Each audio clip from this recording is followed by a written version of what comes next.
Hello friends, જય માતાજી. Welcome back to વાઘીલાસ ખાના ખજાના. ફ્રેન્ડ્સ, આજે હું તમારી સાથે દૂધીમાંથી બનાવવાનો એકદમ નવીન અને ટેસ્ટી નાસ્તો શેર કરવા જઈ રહી છું.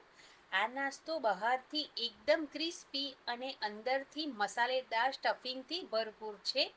દૂધીનો નાસ્તો એટલો સ્વાદિષ્ટ અને મજેદાર બની શકે એ તમે આ રેસીપી ટ્રાય કરશો પછી ચોક્કસ કહેશો. તો ફ્રેન્ડ્સ, આજની આ રેસીપી પસંદ આવે તો ચેનલને સબસ્ક્રાઈબ કરી લેજો અને લાઇક કોમેન્ટ શેર પણ કરી લેજો. તો સૌથી પહેલાં અહીંયા મેં 500 ગ્રામ એકદમ કૂડી દૂધી લીધી છે.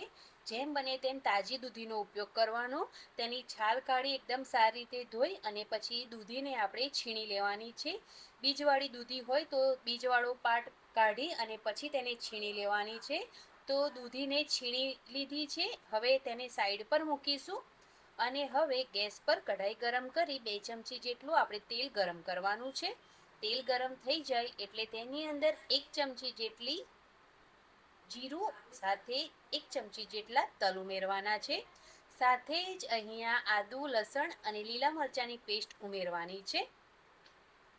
ફ્રેન્ડ્સ, જો તમે લસણ ન ખાતા હોય તો તમે લસણ સ્કીપ પણ કરી શકો છો.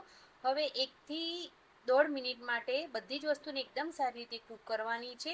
તલને બહુ લાલ કરવાની જરૂર નથી, કેમ કે હજુ આગળ પણ બધી જ વસ્તુ કૂક થવાની છે. એટલા માટે તો 1 મિનિટ જેટલો ટાઈમ થઈ ગયો છે. હવે તેની અંદર વાટકીના માપથી 1.5 વાટકી જેટલું આપણે પાણી એડ કરી દેવાનું છે. પાણી એડ કર્યા પછી સાથે જ 1 ચમચી જેટલા રેડ ચીલી ફ્લેક્સ અને સાથે સ્વાદ પ્રમાણે આપણે તેની અંદર મીઠું ઉમેરી દઈશું. હવે તેને એકદમ સારી રીતે આપણે મિક્સ કરી લેવાનું છે. અને ત્યાર પછી ફ્રેન્ડ્સ, આ બધી વસ્તુમાં એક ઉભરો આવી જવા દેવાનો છે. તો અત્યારે પાણી એકદમ સારી રીતે ઉકળી ગયું છે એટલે તેની અંદર છીણેલી દૂધી એડ કરી દઈશું. એકદમ સારી રીતે તેને મિક્સ કરી લઈશું અને તેને 2 થી 3 મિનિટ માટે મીડિયમ ગેસની ફ્લેમ પર જ્યાં સુધી દૂધી ટ્રાન્સપરન્ટ ન થઈ જાય ત્યાં સુધી તેને કૂક કરીશું. તો દૂધી કૂક થાય છે ત્યાં સુધી આપણે સરસ મજાનું સ્ટફિંગ બનાવવા એક બાઉલ લઈ તેની અંદર 2 ચમચી કાજુને કટ કરીને ઉમેરીશું, 2 ચમચી સૂકી દ્રાક્ષ ઉમેરીશું, 2 જ ચમચી જેટલો અહીંયા આપણે મિલ્ક પાવડર ઉમેરીશું અને સાથે 2 ચમચી જેટલું જ અહીંયા આપણે કોપરાનું છીણ ઉમેરવાનું છે. થોડું મિક્સ કરી લઈશું અને ત્યાર પછી ગળપણ માટે આપણે ઉમેરીશું 1 ચમચી જેટલી દળેલી ખાંડ અથવા તો તમે દળેલી સાકરનો ઉપયોગ પણ કરી શકો છો. હવે બધી જ ડ્રાય વસ્તુ ઉમેરી દીધી છે. હવે રૂમ ટેમ્પરેચરવાળું દૂધ લઈશું અને 1 ચમચીથી 1.5 ચમચી જેટલું આપણે એડ કરીશું અને બધી જ વસ્તુને એકદમ સારી રીતે આપણે મિક્સ કરી લેવાનું છે. તો અહીંયા બધી જ વસ્તુ મિક્સ થઈ ગયું છે. તો બસ સ્ટફિંગ બનીને રેડી છે. હવે આ જે સ્ટફિંગ બનાવીને રેડી કર્યું છે તેને સાઈડ પર મૂકીશું. ત્યાં સુધી જે સ્ટફિંગ છે એકદમ સરસ સેટ થઈ જશે. આ સાઈડ આપણે ચેક કરીએ તો દૂધી ટ્રાન્સપરન્ટ એકદમ સરસ થઈ ગઈ છે. તો 2 થી 3 મિનિટ માટે આપણે દૂધીને એકદમ સરસ કૂક કરી તો દૂધી સારી રીતે કૂક થઈ ગઈ છે. હવે આપણે જે વાટકીના માપથી પાણી એડ કર્યું હતું તે જ વાટકીના માપથી 1 વાટકી અહીંયા આપણે સોજી એડ કરી દેવાનો છે અને હવે સોજીને લગાતાર આપણે ચલાવતા કૂક કરવાની છે. પાણી ગરમ છે એટલે તરત જ સોજી ફૂલવા લાગશે. હવે ધીરે ધીરે આપણે જેમ જેમ બધી જ વસ્તુને એકદમ સારી રીતે મિક્સ કરતા જઈશું તેમ તેમ એક ડો બનીને રેડી થશે. તો જ્યાં સુધી સારી રીતે બધી જ વસ્તુ એકદમ સારી રીતે મિક્સ ન થઈ જાય ત્યાં સુધી તેને સતત ચલાવતા રહેવાનું છે. અને હવે તમે જોઈ શકો છો કે ડો બનીને રેડી છે અને તે કઢાઈને છોડી રહ્યો છે અને સાથે બધી જ વસ્તુ એકદમ સારી રીતે મિક્સ થઈ ગઈ છે.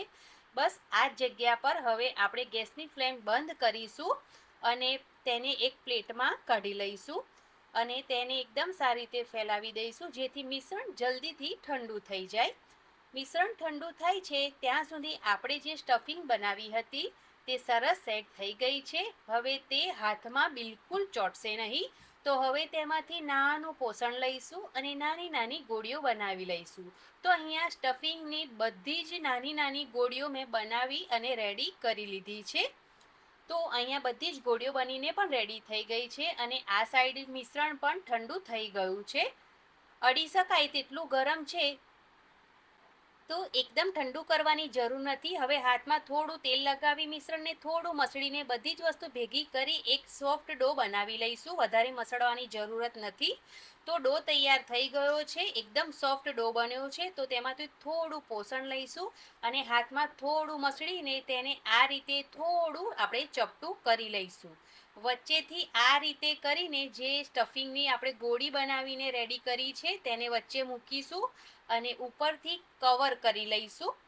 બહુ આરામથી આની અંદર સ્ટફિંગ ભરી શકશો, ફાટવાનો બિલકુલ ચાન્સ નથી. તો અહીંયા મેં સ્ટફિંગ ભર્યા પછી તેને થોડું આ રીતે મિક્સ કરી અને થોડું ફ્લેટ કરી લીધું છે. તમે ચાહો તો આખું તેને ગોળ શેપમાં પણ બનાવી શકો છો. તો આ જ રીતે બધા જ પીસ બનાવીને આપણે રેડી કરી લેવાના છે. ડો એકદમ સોફ્ટ છે એટલે આરામથી સ્ટફિંગ ભરીને બધા જ પીસીસ બની અને રેડી થઈ જશે. આ પીસને તમે 15થી 20 દિવસ ફ્રીજમાં સ્ટોર કરી શકો છો. જ્યારે મન થાય ત્યારે ફ્રાય કરીને ખાઈ શકો છો. હવે તેને ફ્રાય કરવા માટે તેલ ગરમ કરીશું. તો પહેલાં તેલને એકદમ સારી રીતે ગરમ થઈ જવા દેવાનું.